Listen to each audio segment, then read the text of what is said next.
ಈ ಭ್ರಷ್ಟ ಜನ ವಿರೋಧಿ, ಬಡವರ ವಿರೋಧಿ, ರೈತ ವಿರೋಧಿ ಕಾಂಗ್ರೆಸ್ ಸರ್ಕಾರದ ವಿರುದ್ಧ ಜನಾಕ್ರೋಶ ಯಾತ್ರೆಯನ್ನ ಪ್ರಾರಂಭ ಮಾಡ್ತಾ ಇದ್ದೇವೆ. ಸನ್ಮಾನ್ಯ ವಿರೋಧ ಪಕ್ಷದ ನಾಯಕರು, ಪಕ್ಷದ ಎಲ್ಲ ಹಿರಿಯ ಮುಖಂಡರು ಭಾಗವಹಿಸ್ತಾರೆ. ನಾಳೆ ದಿನ ಮೈಸೂರಿನಲ್ಲಿ ಚಾಮುಂಡಿ ಬೆಟ್ಟಕ್ಕೆ ಚಾಮುಂಡಿ ತಾಯಿಗೆ ಪೂಜೆನ ಸಲ್ಲಿಸಿ ಮಧ್ಯಾಹ್ನ ಈ ಯಾತ್ರೆ, ಜನಾಕ್ರೋಶ ಯಾತ್ರೆ ಪ್ರಾರಂಭ ಆಗ್ತದೆ.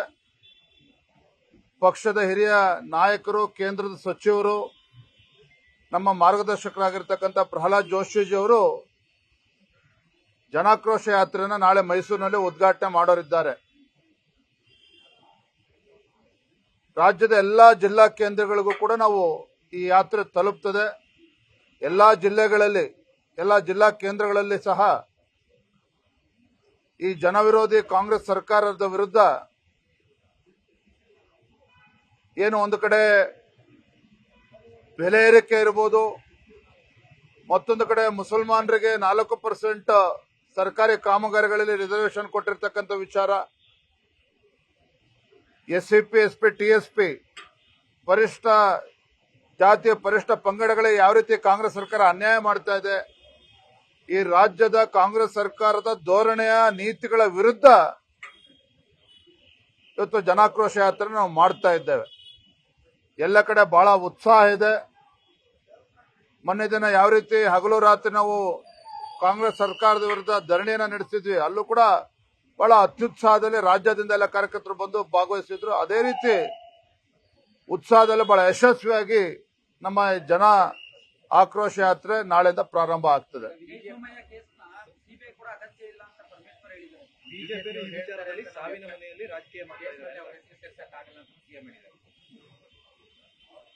ಅಧಿಕಾರದ ಮದ ಏರಿದ್ರೆ ಯಾವ ರೀತಿ ನಡ್ಕೊಳ್ಬಹುದು ಅನ್ನೋದಕ್ಕೆ ರಾಜ್ಯದಲ್ಲಿನ ಕಾಂಗ್ರೆಸ್ ಸರ್ಕಾರವೇ ಒಂದು ಉದಾಹರಣೆ.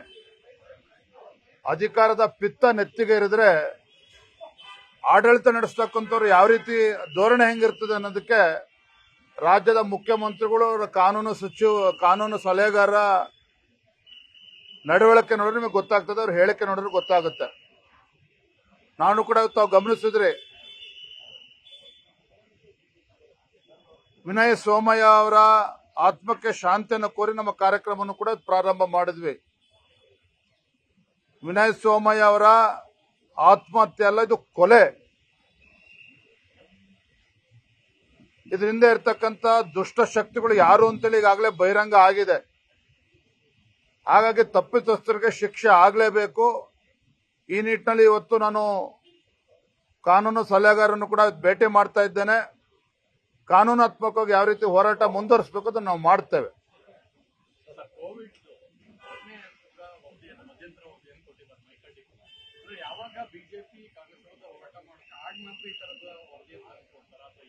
ನೋಡಿ, ಯಾವಾಗ ಬಿಜೆಪಿಯವರು ಭ್ರಷ್ಟ ಕಾಂಗ್ರೆಸ್ ಸರ್ಕಾರದ ವಿರುದ್ಧ ಬೀದಿಗಿಳಿತೀವೋ ಅಂತ ಸಂದರ್ಭದಲ್ಲಿ ಈ ರೀತಿ ವಿಚಾರಗಳು ಹೊರಗೆ ಬರ್ತದೆ.